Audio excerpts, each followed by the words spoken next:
wabarakatuh. Perkenalkan, nama saya Sri Hamdani, NIM 182900031, Prodi Manajemen Keuangan Syariah dengan dosen pembimbing Sri Wahyuni Nur SE MAK. Adapun tujuan pembuatan video kali ini yaitu sebagai penunjang tugas final dengan mata kuliah Manajemen Keuangan Syariah serta memberi manfaat kepada orang banyak. Adapun materi yang akan saya bahas kali ini yaitu mengenai rasio solvabilitas. Nah, dalam rasio solvabilitas perlu kita ketahui bahwa rasio solvabilitas adalah rasio yang digunakan untuk mengukur sejauh mana aktiva perusahaan yang dibiayai oleh utang.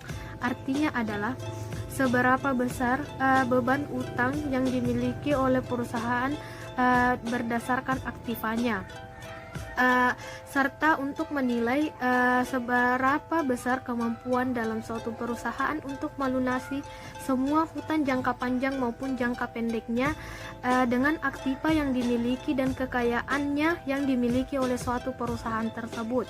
Nah, untuk mengetahui rasio solvabilitas itu sendiri, kita menggunakan laporan keuangan yang terdiri dari atas daftar, neraca saldo, laba rugi, dan arus kas. Untuk mengetahui rasio solvabilitas, kita menggunakan 4 jenis rasio.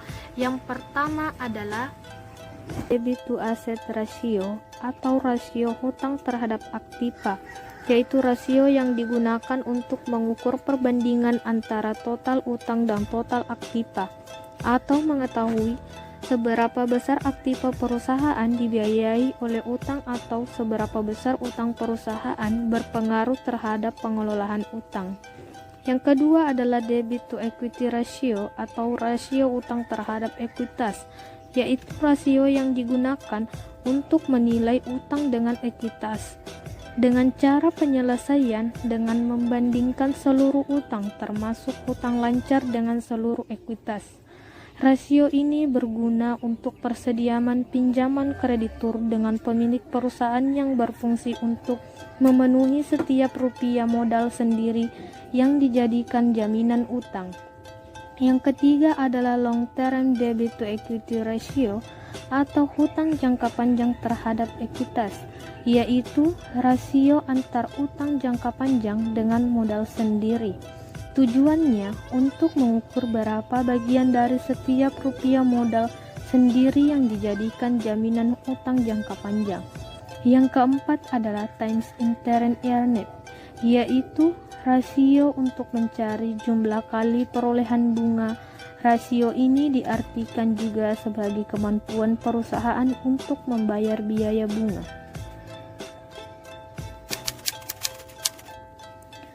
Adapun manfaat rasio solvabilitas, yang pertama adalah menilai berapa besar pengaruh hutang pengaruhnya terhadap pengelolaan aktiva. Yang kedua adalah menilai atau mengukur berapa bagian dari setiap rupiah modal sendiri yang dijadikan jaminan utang jangka panjang. Yang ketiga adalah menilai berapa dana pinjaman yang akan segera ditagih. Menganalisis kemampuan perusahaan terhadap kewajiban pada pihak lainnya. Yang kelima adalah menganalisis kemampuan perusahaan memenuhi kewajiban yang bersifat tetap. Yang keenam adalah menganalisis keseimbangan antara nilai aktiva yang khususnya aktiva tetap. Contoh dari perhitungan rasio solvabilitas yang menggunakan laporan keuangan yang terdiri atas laporan keuangan, laporan neraca, dan laporan laba rugi. Untuk mencari debit to asset ratio, rumus yang digunakan yaitu total hutang dibagi dengan total aktiva. Dilihat dari tabel, telah tersedia nilai total aktiva dan total hutang pada tahun 2010 dan 2011.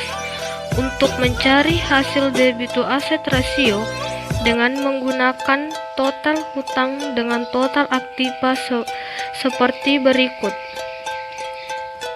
Artinya, Ini menunjukkan bahwa 49% pendanaan perusahaan dibiayai dengan hutang untuk tahun 2010. Hal ini menunjukkan setiap Rp100 pendanaan perusahaan dibiayai dengan hutang sebesar 49% dan 41% disediakan oleh pemegang saham. Dan tahun 2011 menunjukkan bahwa 48% pendanaan perusahaan dibiayai dengan hutang. Setiap Rp100 pendanaan perusahaan, 48% dibiayai hutang dan 52% disediakan pemegang saham. Debit to asset ratio menggunakan rumus hutang dibagi ekuitas. Untuk mencari nilai perolehan, dilihat dari tabel laporan keuangan, maka pada tahun 2010 nilai perolehan yaitu rasio ini menunjukkan bahwa kreditor menyediakan sebesar 91.000 tahun 2010 untuk setiap Rp100 yang disediakan pemegang saham. Dan perusahaan dibiayai hutang sebanyak 91%. Dan pada tahun 2011 nilai perolehan sebesar 90,4%, tidak jauh beda dengan tahun 2010. Jika rata-rata industri untuk debit equity rasio 90%, maka tahun 2011 dan 2010 dapat dikatakan dengan kondisi baik. Contoh lantaran debit to equity ratio yaitu menggunakan rumus total hutang jangka panjang dibagi dengan total modal. Berdasarkan komponen laporan keuangan pada tahun 2010 dengan perolehan sebagai berikut. Pada tahun 2011 dengan perolehan sebagai berikut. Dari hasil analisis interprestasi bahwa tahun 2010 58% dari setiap modal sendiri merupakan jaminan hutang jangka panjang, dan tahun 2011 55% dari setiap modal sendiri merupakan hutang jangka panjang. Jika dilihat dari rata-rata industri, yaitu 90%, pada tahun 2010 dan 2011, kondisi perusahaan tidak baik karena berada di bawah rata-rata industri. Contoh times interim earnings. Berdasarkan laporan keuangan, jumlah perolehan pada tahun 2010 yaitu sebagai berikut. Dari biaya bunga dapat ditutup 10 kali dari laba sebelum bunga dan pajak. Dan tahun 2011 jumlah perolehan sebagai berikut. Dengan kata lain, biaya bunga dapat ditutup 7,6 kali dari laba sebelum bunga dan pajak. Apabila rata-rata industri untuk usaha yang sejenis 10 kali, rasio tahun 2010 adalah baik. Namun rasio tahun 2011 dinilai kurang baik karena berada di bawah rata-rata industri 10 kali.